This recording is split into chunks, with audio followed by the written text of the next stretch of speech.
je m'appelle Angela Marzullo. Dans les pays, on a beaucoup de Marzullo, mais disons en Suisse, on est très peu. Juste pour dire, en fait, je viens de l'immigration italienne, et puis j'ai une maman suisse et un papa italien des Puglia. Et puis mon nom d'artiste, par contre, c'est Makita, que j'ai choisi moi-même. C'est mon nom d'artiste, et puis en fait, j'ai choisi ce nom parce que je voulais aussi quelque chose qui me augmente dans mes capacités, et puis en général, ça crée un peu plus de folie. Un nom d'artiste permet plus de folie. Alors j'avais étudié avec les Defraoui, c'est pour ça que ça s'appelait à l'époque média mixte, juste pour dire, voilà, maintenant on voit encore un peu des restes, cette éducation artistique. Et en même temps, à ce moment-là, les beaux-arts n'étaient pas du tout politisés. C'était vraiment encore l'art pour l'art. Ouais, juste pour dire simplement. Et moi, j'avais déjà le besoin d'avoir vraiment un contenu politique, et puis aussi, dans ce sens-là, féministe. Et ça, c'était tout d'un coup à aussi créer le besoin de réellement devenir féministe, et puis pas seulement souffrir les conditions sociales, mais les revendiquer.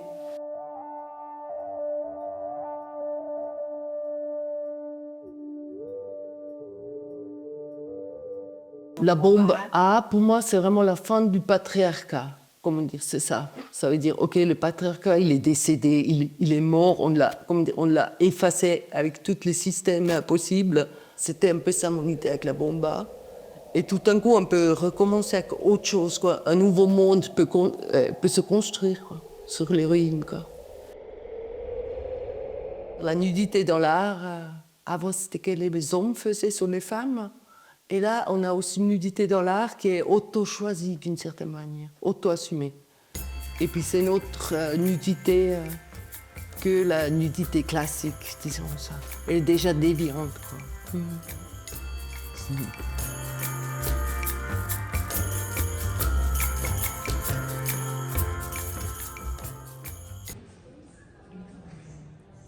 La performance, chez moi, au début, je n'avais pas du tout fait. Je faisais plutôt la vidéo-performance. Je venais vraiment de ce mouvement et l'enseignement de la vidéo-performance. Et tout d'un coup, je me suis dit, oui, mais je peux aussi essayer la performance live. Parce qu'en fait, la performance live, elle crée une ouverture dans l'espace public. Et ça, je trouve très intéressant. Après, ça peut aussi être dans l'espace fermé, mais fermé culturel. Mais moi, je préfère vraiment faire des performances dans l'espace public, tout à fait.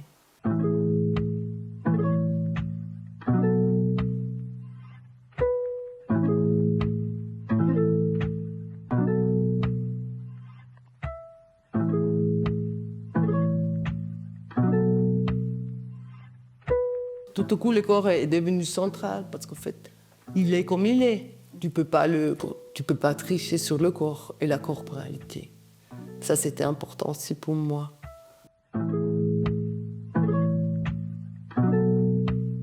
En fait, je cherchais une nouvelle idée parce que je voulais aussi quelque chose qui était un peu plus inclusif sur les manifs, tu vois. Et puis, je voulais remontrer, en fait, comme les manifs étaient magnifiques aussi, tu vois. Qu'il y a un côté super joli pendant les manifs, et puis c'est ça. Et que tout à coup, on est aussi beaucoup de personnes, il y a beaucoup de femmes surtout, et puis tout genre de femmes, pardon pour dire ça tranquille. Et en fait, j'avais l'idée après tout d'un coup, avec les tapis volants, de faire cette série-là. Hop, mais attends, je te...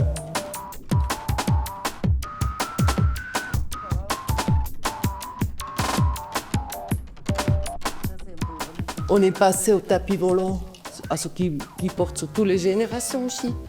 Et cette solidarité à ce moment-là, elle est très festive, quoi. Tu vois, parce qu'on est nombreux. Et puis on est de plus en plus, quoi. C'est ça qui est cool, quoi. Mais aussi vraiment le nombre des femmes qui vont maintenant vraiment dans la rue. Tu vois, ça a augmenté. Parce qu'au début, on était un peu, pas peu, mais il y avait un moment donné un peu clé, on n'était plus beaucoup. Et tout au coup, tout le monde était un peu inquiet. On se dit, voilà, peut-être le mouvement un peu plus franc, non? Et après, avec la nouvelle génération, ils sont tous venus, quoi. Mais par leurs propres besoins, et puis besoin aussi de s'exprimer dans la rue.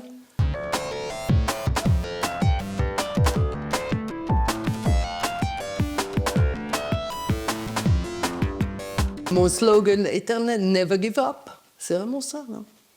Et ça, vraiment, des féministes de, je sais pas, des années 20, je suis pas sûre, hein, mais Never Give Up, pour moi, c'est vraiment le slogan, quoi. Il n'est pas dans les pièces, mais c'est mon slogan en moi.